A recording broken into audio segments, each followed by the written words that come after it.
is probably more like Riley in terms of the terrain, a lot of up and down, similar length probably, but if we want really great models, I mean, outside of Hood River has some of the best trails that are real close to a town. There's quite a few mountains in that area, but great trails that we could model. Of course, bend, but pretty different terrain and bend than what we find around here. And Chehalem Ridge is bike and hiker only? No, equestrian. Yep. It's a. How do they do it safely? Well, there's. All Yeah, I mean. marked trails. Very, well marked trails, tons of signage. Every time I'm out there, there's people that are riding horses, walking bikes, and it seems to work well. I mean, there's a really good, if you want to look at some of the Metro's reports on how they put together the park and why they did trails the way they did, they've got great resources on that. And a really good shared use plan right in that document. So yeah, it seems to work. I mean, it seems like the users are happy to have a place to be and seem to share it well. I don't know, mutual respect, and a sense of like, we have this resource, let's care for it together.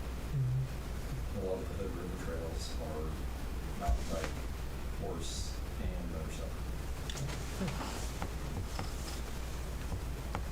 So Riley aside, I believe, I know that Jason Fields at least was very interested in having biking trails in this district. And the last I heard, he was very eager to make that on the county property. And I believe maybe there have been some discussions with the county about that. Am I mistaken? Or where are we at with that county property, the landfill? I haven't really heard anything. So those have presumably been all Jason having Jason and Matt, conversations? probably. So Jason and Matt were talking with members of the county board, is that? We had a meeting, when was that, last November, or quite a while ago. And that was one of the things that came up, was that property. And it was before the bike thing at Riley. And we talked about Crabtree, and we talked about that parcel of land that's down on the river. That's really all I've heard, and I don't hear much more than that. Would we be able to get 3 to 4 miles of mountain biking trails with elevation that's single track with a lot of up and down and switchbacks on that property? Brian's been down there. I don't think you could, no. You might get a mile and a half. Maybe get a little over a mile. Yeah. Just, like not, what would you call it, accurate. Just getting on a lot of maps. It's pretty confined, and it's pretty wet in areas. And there's a dump site that you can't really dig into. Everything's got to be built up. There's forest. Part of that is forest, and there's a big fence around it, and it would be tricky. And do you know what the current county zoning for that lot would be? Because that's also part of these conversations at all your parks too, right? It's parks and, no, I don't know what it is, no. Because if it's an AF10 It's or probably something, an AF10 or something. EFU or whatever. Yeah. I'm not sure it is, but the other thing with that piece of property, it's a pretty nice piece of property as far as the view and everything, is what's under the property. We would need to be very thorough about with the DEQ, making sure that it's safe for the public. What kind of responsibilities we would have to meet some of those safety issues, because they still have, bent heads up on that property. I'm not sure the term, but They have 7 monitoring wells. so we, as a representative of the district, taxpayers. I think it's a great piece of property to look at, but I wanna have all our I's dotted and T's crossed before I say, yeah, let's do this. Yeah. So the other thing I wanted to say when we were talking about the conversation is, and we were talking about it last time at this meeting, that I had gone by Klamath Falls, just happened to, I was looking for a hiking trail, just happened to see a big biking area in there, and it was more trip type biking, mountain biking. Is that's something I could see on, Like a pump track style, like flowy and. Yeah, it's more park, and they do have a little, it's like the bike equivalent of a playground.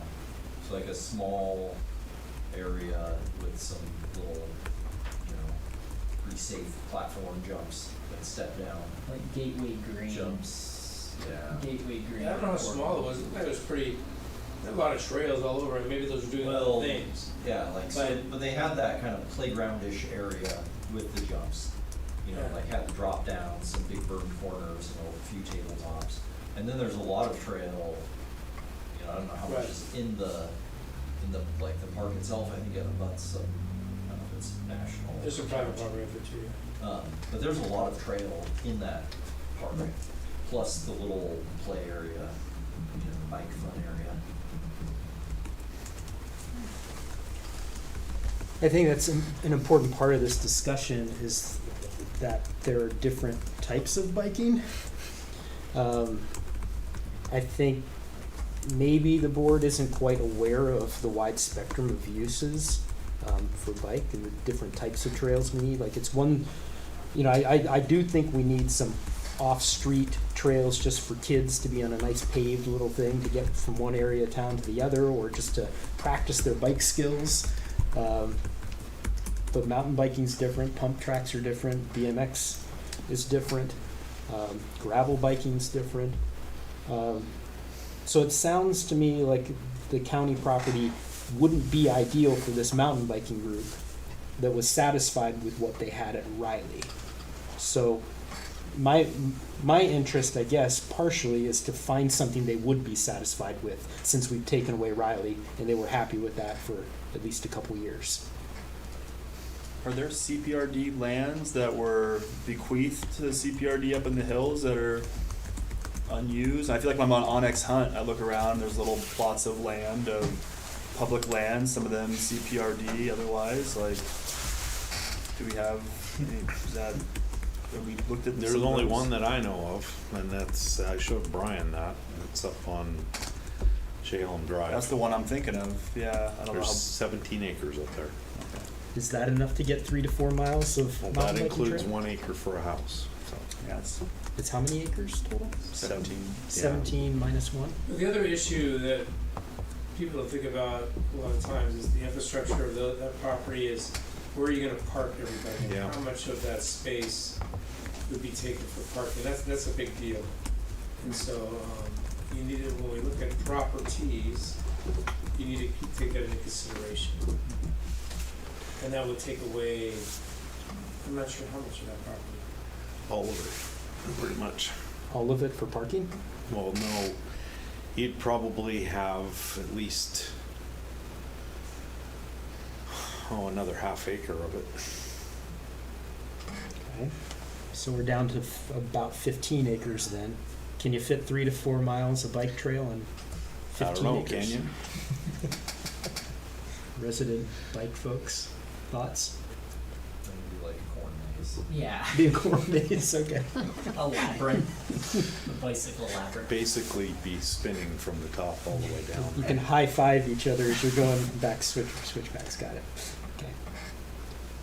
Are there any other options that are possibly on the horizon for an alternative for mountain biking? Well, I think that it would be good for this committee to say, this would be ABC as far as what we'd like to have to make it adequate for mountain bike. You're asking me about properties. Sure, I got 3 acres over here, I got 10 acres over there, but that doesn't really give me perspective on what you would really need to make it appropriate to meet that recreational activity. That's something this committee might want to look at with the biking folks and yourself, and give us information saying, well, it's kind of what we're looking for, whether we have that or not, I don't know. It'd be good to know that. So would identifying like the criteria for Yeah, what what would be would the make minimum a criteria? yeah. I thought about that one, Chehalem Drive, because it's on the mountain, so probably has some elevation. I mean, how big is the Riley piece, the half piece that was, the bikes were on, I mean? 180 acres. Oh, jeez. Yeah, it was only 120. I'm sorry, I was off of it. I just kept that property. I don't know if that's counting all the parking. And I think that's like on a map, like the actual terrain is gonna be more because of the undulations, right? It's a pretty big part. Yeah, if it was a piece of paper, it'd be. And there's also parts of that land that are not suitable for Any- pretty much anything, or have a bunch of invasive blackberries that you really can't deal with. So, Poison oak. Yeah. Jim, question, because I think you mentioned before you're on some OPRD grant committee or something, or you've been involved with that previously. Can those types of grants be used for land acquisition, or are they only for development or maintenance? Most of what I've run into has been development and not acquisition. Now, they might be able to match with the acquisition, but not as far as purchasing the land. Right.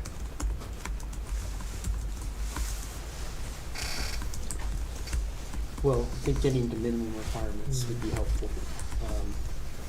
I don't know of any other large parcels that the district owns, besides the one on Chehalem Drive. The river. The river? That, but we don't own that. The We have county does. 90 acres. 90 acres. Oh, on the The river, got it, by the 219, bridge, okay. Quentin's been down there. Was that Shad, or what's the name of that road that goes down there? Hash Road. Hash Road. Does that have much elevation on it for Some. up and down? Some, because it's on the river. Well, No, part of there's- it's in a floodplain, so it's There's a top piece. There's a kind of a glade that goes through there. The two creeks join up there. And there is some substantial elevation changes down by the river. Yeah, kind of But bluff. they wouldn't be consistent with from year to year because it does flood. But it's pretty brushy and lots of trees down, and it's an option. And how many acres? 90. 90. in that one. You guys did a feasibility study on the top half of Or the. developing a campground down there. Okay. And the So is there- plans are for a campground, trails, small boat ramp. So is that going through a master parking. plan process as part of that, or? It's already done, Okay. yeah. It's in county land use right now.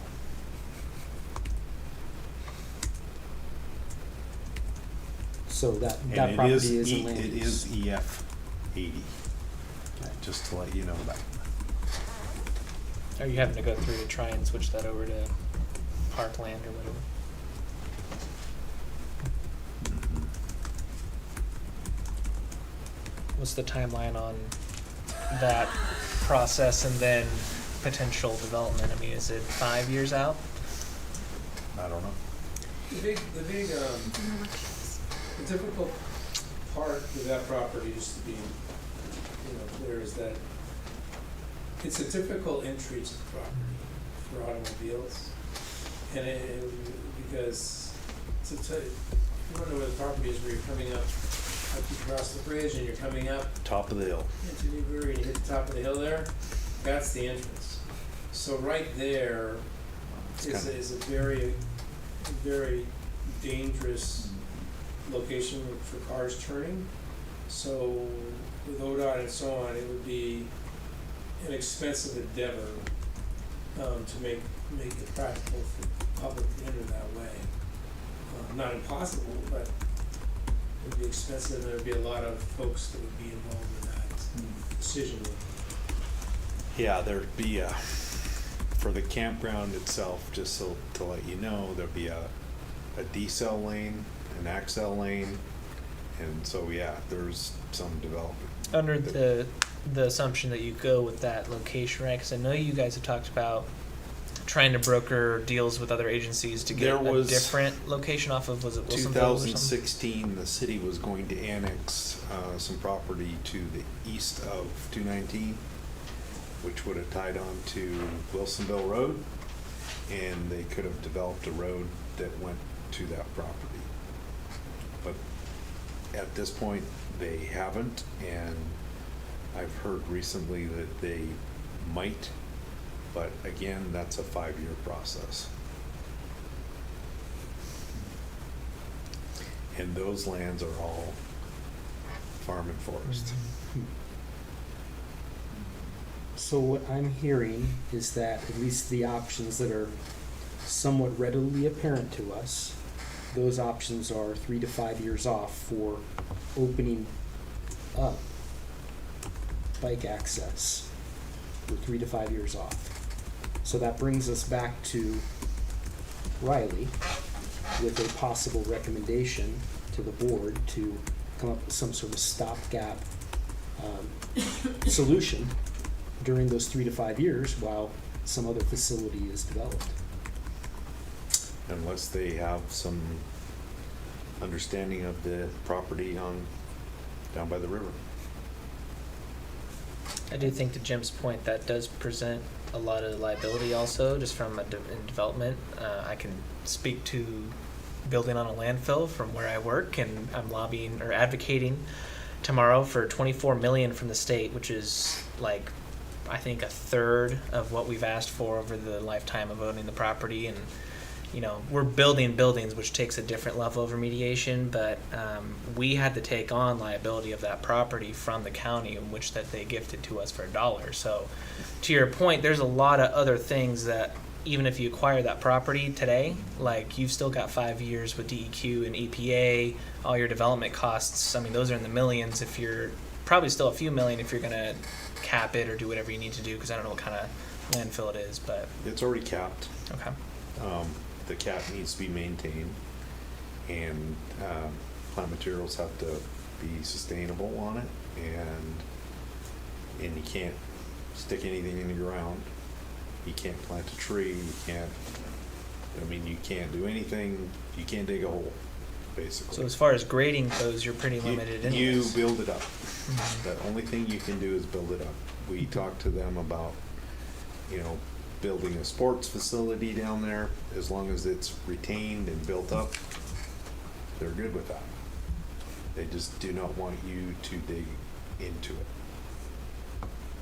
So while that may make a beautiful park of open grassland and some bushes, it doesn't sound like it meets the needs of our mountain biking community, at least what we're hearing, as far as having a natural setting with trees and Portions of it are. portions of it. It's just it's a big meadow kind of area, but it's on a hillside. It's like a oak savanna, but without trees, Okay. You can picture it. with evergreens around the perimeter, and a river, and Chehalem Creek enters down at the bottom. And we've looked at it from satellite, you can see like the property line basically is where it is down by the river. Yeah, and it down at the bottom of the property goes, like most of the river properties around, it goes down, and then it's really wet at the bottom, and then it goes back up to the riverbank where all the deposits have built up. And then Chehalem Creek's there, and I paddled up Chehalem Creek with it in a canoe, and it's, there is a chance to put a boat launch there, like paddle launch or something like that. But on the flip side of that, there is a lot of wildlife down there. It's a nice natural area, so I don't want anything bad of that area. May not be able to use all the recreational things we'd like to, but it is a nice wildlife area, and It does connect to Rogers Landing. a lot Well, of bird watching down, and it's. it may connect to Rogers Landing at one point. Like Sure. Sheriople. That and the bypass trail. I was gonna say, Yeah. it pops out right next to bypass and Ewing Young if you go through that housing development cut through area. Yeah, I think if you look at the Chehalem Heritage Strategic Plan, it talks about linking many of those properties along the river. And if you go back even further, back to the 1960s, was it Tom McCall who had the idea of having the waterway trail all along the Willamette, The Greenway. the Greenway Trail all the way from, Eugene, all the way up to Portland Yeah. at one point. So there's some history there, and we could have our own little section of that eventually. But that doesn't sound like, it's not leaping out as the ideal solution for mountain biking from my understanding.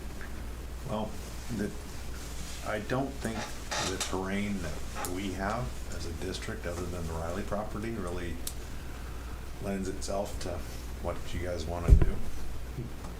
That's the problem. I mean, you're talking about Hood River and Bend and, yeah, well, they're, 3,000 feet? You know, we're at 300 feet. A little different. So the only Parrot Mountains, I don't know what the elevation is on that, 1,200 feet? Probably not If even. that. I mean, the tallest Bald Peak's like 14. Yeah, so, You need to be looking at grades more than elevation. Yeah. And you could, I mean, I could theoretically help us out with doing modeling. I'm sure Richard may know enough to be dangerous, but I think it comes back to like what's currently in the inventory, kind of what you're saying around. We kind of only the have golf one course, thing. there's property on the backside of the golf course that hasn't been, and this is kind of a temporary thing, but, Is that the nine? the third Is it the nine. third nine? The third nine. My concern with something that's only temporary is we had a pretty substantial group of mountain bikers Yeah, and you who put a lot of of work time and into a effort. property to build trails, Yeah. and then they were promptly kicked off and told they can't use the trails they built. And so now we're going to give them a property they can build some more trails on temporarily. It's kind of a futile effort for them to continue to build trails and not have a place to call home Yeah, in their that's a good own argument. home community. Good argument. And I'm just frankly shocked and surprised that the board didn't think about this before they made a vote. Now, I know, Jim, that the board has had multiple meetings on priorities for this district. Did you ever vote on them? Did you ever come to any final resolution on priorities for this district? Did we vote on them? Mhm. We made a decision to go with those priorities. I don't remember the vote or not. Yeah. How did you make a decision? We had a meeting, we talked about them, and then we set our priorities. When was that meeting? It was a public meeting. Was it a work session? Yeah. October, yeah. That was that 2-part with the Yep. facilitator, right? Right. Council of Governments. And we came up with 5 projects we're looking at. Were Other projects. were bikes on Now, that list? I have to tell you that everything's fluid in this world, and just because you have these things you'd like to get done, and we usually want to do those things, other things do come up, and changes do happen. I mean, in the 40 years I was with this district, we had some things come up that we couldn't turn away from that we didn't know were going to come up. So, you know, I mean, we want to try to stick with priorities, and I'm not going to speak for the entire board, but from where I look at it, you know, we want to stick with those priorities to get them done. But then again, if something offers itself up, you know, we have to, as you know, representative of the taxpayer, we have to take a look at it.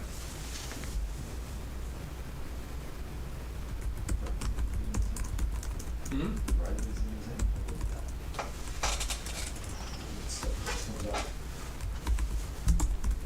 It did, it just came up. I think moving forward, I like the idea of maybe further defining criteria, minimum criteria, and that's something that, although the survey was anonymous in a way, like we can, for example, pull a list for a focus group or something of folks who identified as cycling users and do a follow-up. But there were also folks who elected to share their personal information so that we might be able to follow up for additional feedback, or news, trail volunteer opportunities. So I think if we can work, well, I guess if if we can work with staff to figure out how to gather that information in the way that's most beneficial to you all or the board, I guess. I think that would be our most immediate step. Maybe we can rely on your connections and the folks that we have previously done volunteer work with or have shown up to meetings to kind of gather additional information so that we can package that up, maybe identify some alternatives, provide case studies or whatnot, and get that bundle all up, put a bow on top, and give it to the board and staff to maybe have within their artillery and kind of urge them through additional advocacy at board meetings to identify hopefully a short-term solution that will lead us, or a separate long-term solution we can start working on. Because I think, not to open up this can of worms tonight, but I think, we did ask questions about fundraising or the value of trails to our citizens, and temporary tax levy, you've got property tax or SDC funds that are already collected, you've got grants, whether it be state or federal, that we could easily tap into, and then in-kind donations. I mean, we've got data on that and the willingness to pay, quote unquote, the value of trails. When you spread that out, even the households, what was it? I mean, it was close to $1 million, right? So, I think the general public, especially the cyclists who are now deprived of a specific recreational experience within the district boundaries, I think they're willing to invest in that, and thinking about how do we, maybe as kind of that middle ground, a facilitator, package up what they're saying they need and provide some resources to the board and staff to be able to kind of see out that desire for further investment in cycling. Well, the survey's a great start. Yeah, I'd like to see us work on bringing forward recommendations that we can then move forward to the board. Possible options for solving a problem, a pretty big problem. Do you need a motion for that, or do we want to just work on a proposals? Because that would just be kind of like what we did with synthesizing the survey down to presentation, just a group of us trying to get together and piecing some stuff to bring back to the full committee. Yeah, let's go ahead and let's just do a motion if you're comfortable with that. I move that we have a small task group form to investigate possible solutions for finding mountain bike trails within the district. Clear enough? Did you get that? Only mountain biking, no other Let's biking. just say biking trails. I'll second that motion. Is there any discussion? Anyone in this group particularly interested?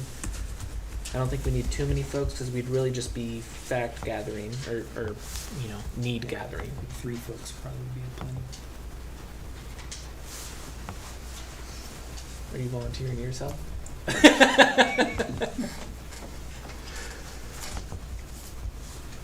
Anyone interested? I can help, sure. All right. I mean, I'd be helped to kind of facilitate conversations.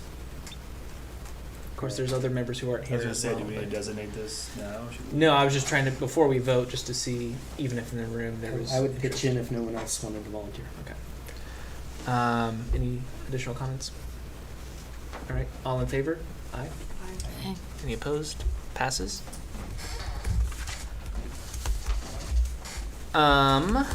Anything else on cycling? I think we've probably got a good direction, next steps there. Okay. New committee rules and bylaws. I know before the meeting we briefly chatted. Casey, I think you have something to say, but Matt, did you want to bring this to our attention? Sure. Yeah, at our last meeting, I made a commitment, I guess, to organize trail maintenance for March. Shortly after our meeting, I was starting with discussions with Brian about where we may do that and moving forward with that. The board passed their new rules, and within those new rules, the way I read them at least, it actually prevents me or any of us from volunteering without written approval from the board. And so I want to honor their new rules. I think that's important. And so I just kind of put the brakes on that project. But I think it'll be a problem for any volunteering. The way it's worded, it's pretty broad. It's any administrative, operational. It specifically calls out maintenance. And so it really, we would need some sort of written authorization from the board and a vote from the board to do that. So what you're referring to is, so this is page 83 out of the January Board of Directors packet. Committee member conduct, Article B. Without prior approval of the board, no member of a committee may interfere or engage with district operations. This includes district programs, maintenance, administration, enforcement of facility and park rules, planning, training, or other day-to-day operations and responsibilities of the superintendent. Should the board ask a committee member to become involved in district operations, the board must clearly state in writing that committee member's operational duties and functions. Said duties and functions must be agreed to by the president and superintendent prior to the committee member beginning the assignment. So I don't know if you have any additional context that maybe we're not seeing there, or if it's something that maybe just needs to be clarified at a board meeting. I think we need to make some clarifications on that. I personally don't agree. I'm a big volunteer guy, and I want volunteers to help us in any way they can. It gives them ownership, and it helps the taxpayers in the park district and the park district personnel. So we need to look at that and make some. I would argue that it's very broad and ambiguous. Then maybe we could have someone that might be in that type of writing come back with something that we can put in there that would change it if that's appropriate.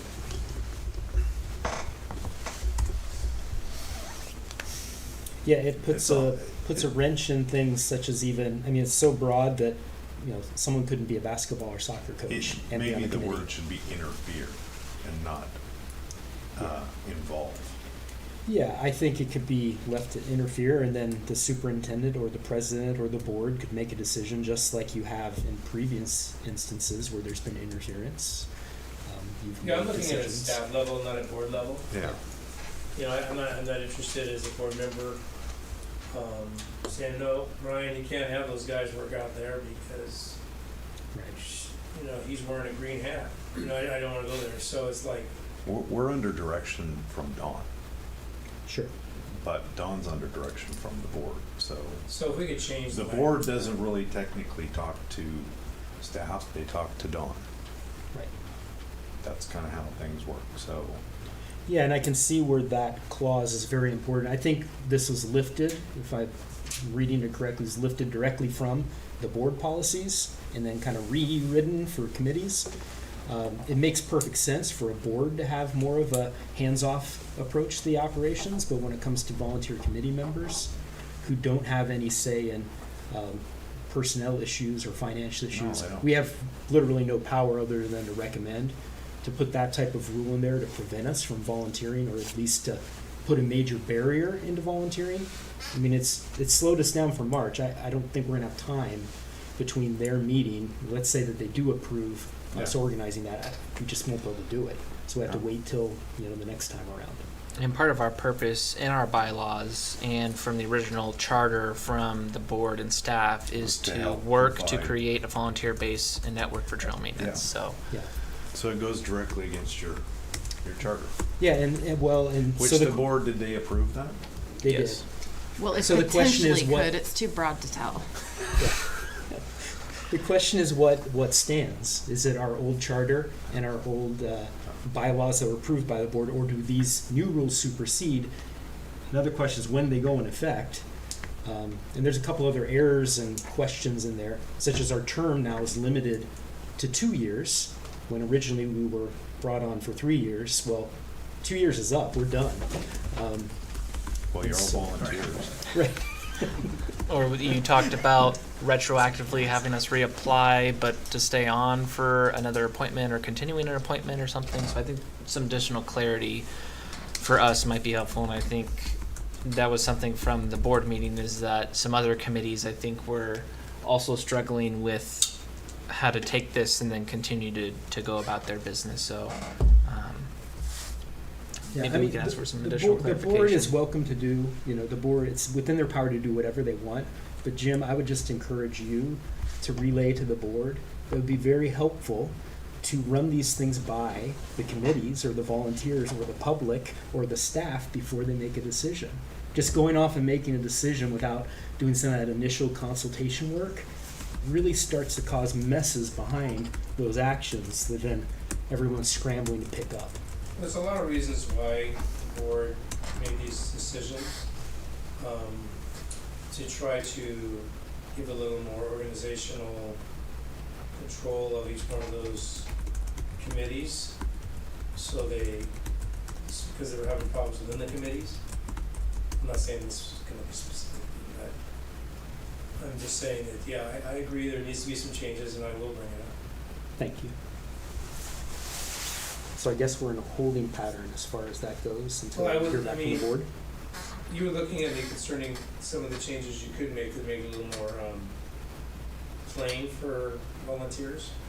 If we could have some verbiage from you folks to look at, that would be good. Perhaps an individual might recommend that on their own volition rather than making it a committee issue. Just a thought to kind of circumnavigate having to spend the extra month to get it written and then Sure. voted on, and then get it voted on in the board in April. You know that I'm more than happy to make personal recommendations to the board. However, I don't know that the board wants to listen to any more personal recommendations from me. You say the board, There's always room for public comment. there's 5 of us, Sure. it's not always the board. Well, you guys act as a whole, so. Yeah, I get it, but you understand what I'm saying.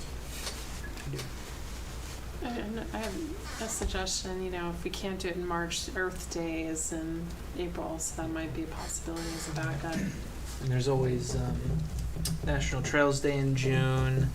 I think we talked in our We last did meeting, talk it's in the about that. minutes, the National Yeah. Public Lands Day. There's some other ones in there too, but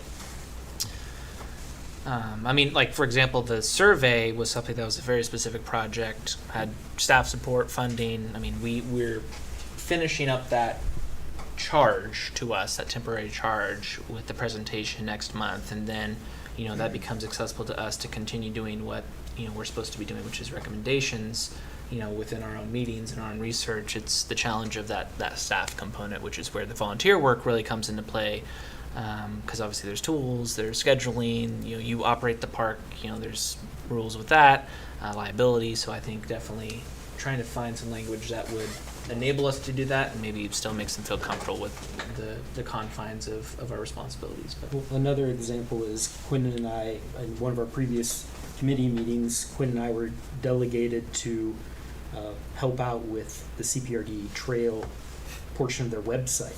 So that would be considered administrative work. And again, I want to honor their rules, their decision. I also, the next phrase on here is, if we break those rules, we're kicked out or we're publicly censured. And I'd like to avoid that as well. But more importantly, I just want to honor, the rules that get established. So, you want me to personally or someone to personally bring that up? well, I won't charge anyone to do so. I would say that I plan to write the board or make a comment publicly as a citizen. Of course, I've never been a taxpayer, so I don't even, moving out of the district, I never paid taxes since I was a child.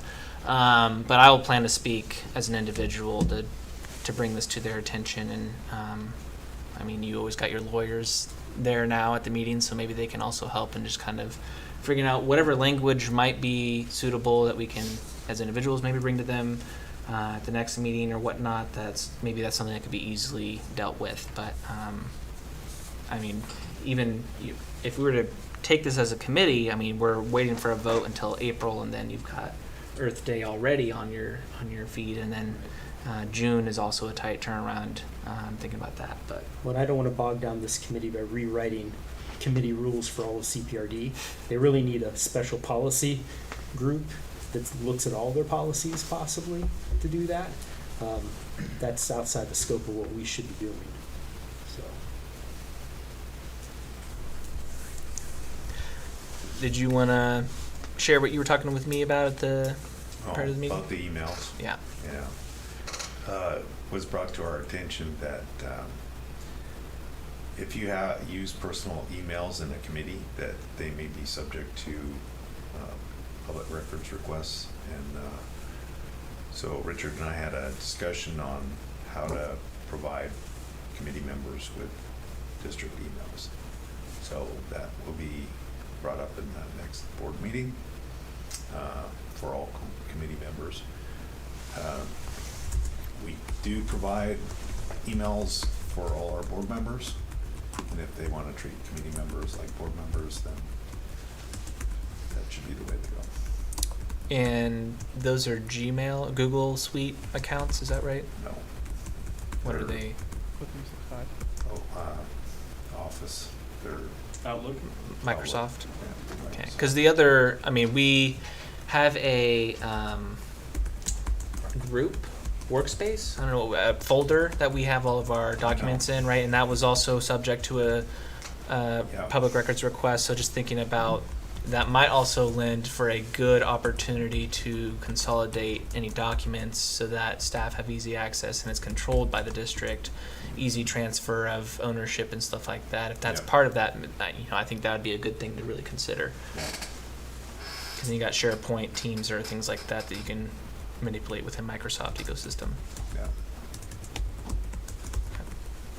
So that's something that'll be probably discussed at this meeting That'll or be one of the brought future up meetings? at Okay. the next board meeting, yeah. Okay.